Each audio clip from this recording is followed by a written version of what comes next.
you worry again? Sometimes, during those sometimes that you worry, it's because you do not believe in the generous God. And Jesus is saying, I need to remind you, look at the birds, look at the flowers. God is a generous God. Do I hear a loud amen? Amen. Everybody shout, God is a generous God. God is a generous God. I want you to high five, even if your seat is seated down. High five some two people beside you and say, God is generous to you. God is generous to you. How many of you have a need? Financial need? Raise your hand. You have a financial need. If you have a financial need, I want you to tell somebody beside you, God will provide. God will provide.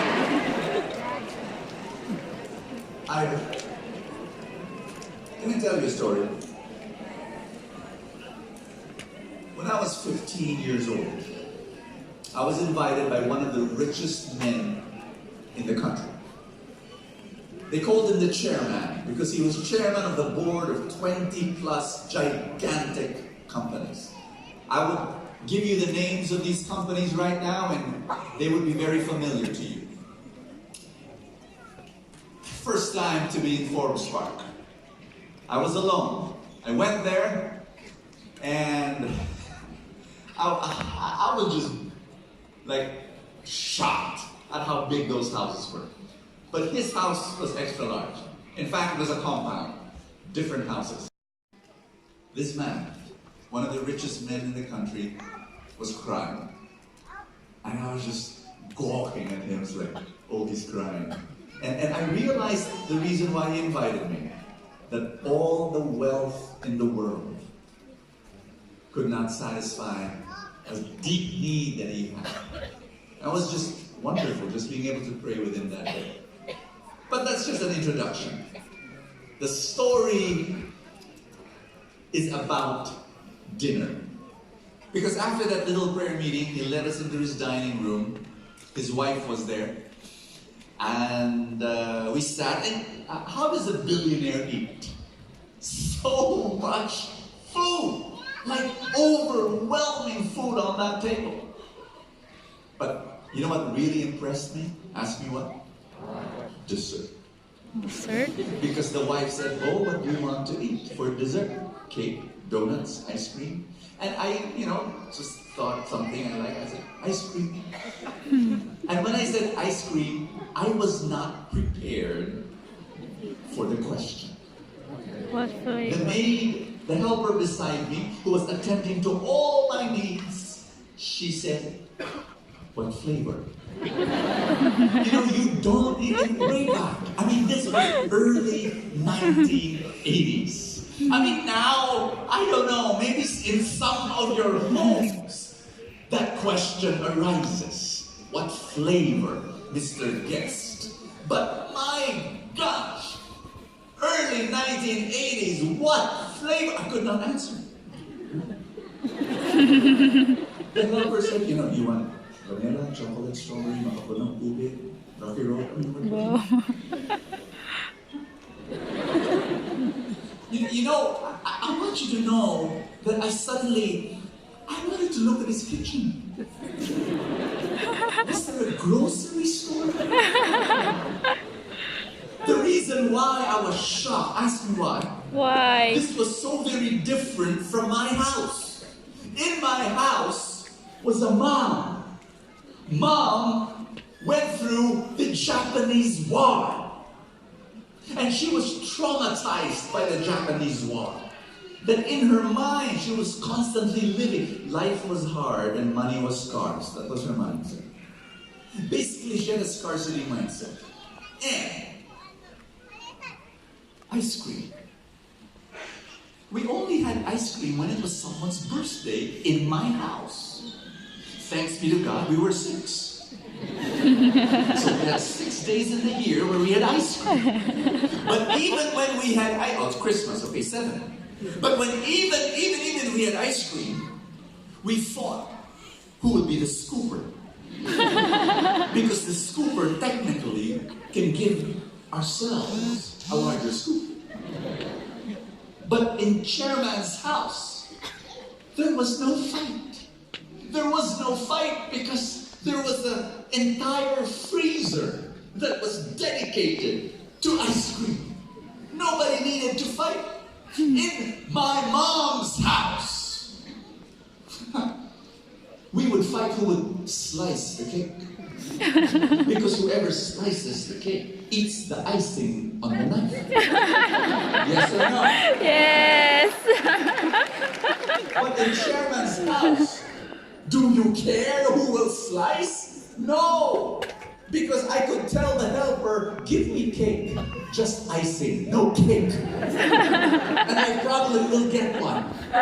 No more, when you think in abundance, when you know that the host is generous, and there is a surplus, and there is abundance, you don't get worried. In Chairman's house, nobody gets worried for food. Do you understand me? Yes. You know, in my mom's house, even if we fight siblings, no one slices the cheese. By presidential decree, my mother will slice the cheese. Why? Presidential decree. If the kids, we would slice the cheese, it will last for a week. If my mom slices the cheese, it will last for a month. Why? Ask me why. Why? She is, believe me, a miracle worker. When she slices the cheese, physical laws are suspended. Believe me, when she slices the cheese and picks it up, it's like glass. You can see through it. And then when you put it on your plate, you have to put one finger on top. Lest the electric fan will blow it away. And then if you put it on your bread, believe, try tasting it. What do you taste? Bread. There's no cheese. Oh, there is. I put it. No, there's not, Mom. I put it. It's not. It's invisible. But do you think that happens in Chairman's house? No. In Chairman's house, he had a cheese platter. European cheese galore. You take one cheese and the maid will reload. You take 5 and she will put 5 more. It does not run out. Everybody say, it does not run out. It does not run The out. blessings of God in God's house does not run out. But our problem is this. This is my big question for you. Ask me what? What? In your mind, where do you live? My Because house. there are people here right now in this room who are living in a house of scarcity. And I'm telling you, you're not. You're living in a house of abundance. And that house of abundance is the universe of God. And if you have financial needs right now, I want you to know there's money. There's money there available to you. You need to tap it. You need to learn some skills. You need to work hard. You need to invest. You need to do some stuff. You've got to go through failures. It's a long journey. But guess what? Money is there in abundance. Peace is there in abundance. Love is there in abundance. Joy is there in abundance. It's there. You live in God's house of abundance.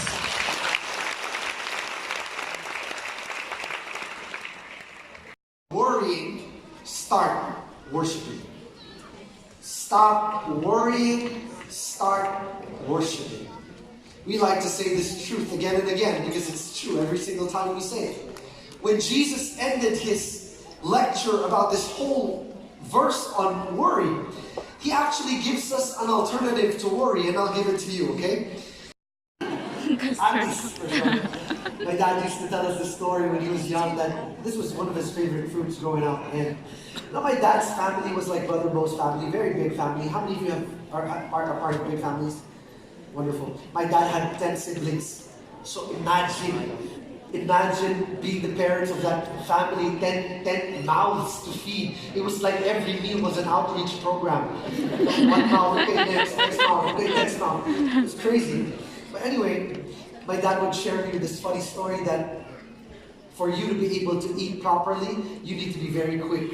In fact, if you are late for lunch, coming down from the second floor, chances are you would probably be only eating rice because the ulam would be obliterated by your siblings. And so you needed to always be in a rush. But here's the thing. When my dad would always find out that his mom would buy atis, you know what he would do? He would grab one and he would put it in his cabinet, in his drawer, keep it up, keep it there for safekeeping, you know. When he wants to eat it, even if it was still raw, he would wait for it to ripen. He would have one piece to secure himself.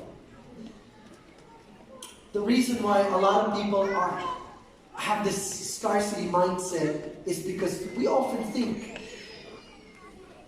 that we're going to run out. We think that there's not enough for us. And so what we do is we run to the table, we go to the dessert table, we go to that banquet hall, and we grab everything that we can. If you've ever been to a buffet, that's what happens, right? You know, first time you come in, you grab everything thinking that it's going to be gone. That's my dad. He would grab this atis story in his cabinet thinking, that was it, just one fruit. But you know, God's kingdom, let me tell you this, God's kingdom is like this piece of atis. Some of us think that when God gives us this one thing, this is it. But the truth is, when you open it up,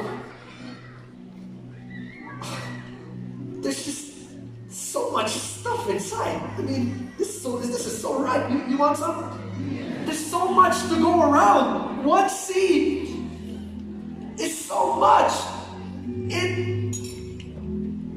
If you believe that you are in God's house, everybody say God's house. God's house. Having an abundance mentality is really believing that you are in God's house. And hey, in God's house, there is always enough for everyone. In God's house, you already have what you need. It never runs out in God's house. And I want to move you from this position to that position of being able to think, man, there's more from where that came from. I don't need to keep on grabbing and fighting and stepping and clawing for people because, hey, God has already given me what I need. Can we pray? Is that okay? In the presence of God, can you stretch your hands out? Let this be your symbol of you accepting and receiving God's abundance over your life. Together with me, everybody say, Dear Jesus. Dear Jesus, I receive all that you have for me. that you have for me. I receive your abundance. I receive your abundance. I receive your presence. I receive your I presence. receive your blessings. I receive your blessings. Bring me Bring from thinking small for things to thinking big. to thinking big. Make me realize that there is so much from where that came from. Bless me today. Bless me today. You are more than enough. You are more than enough. If I have you, If I have you, I have everything. I have everything. In Jesus' name. In Jesus' name. Amen. Amen.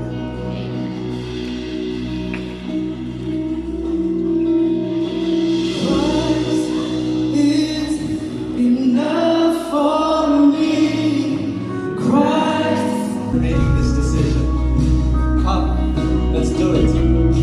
We, your entire spiritual family, will do it with you.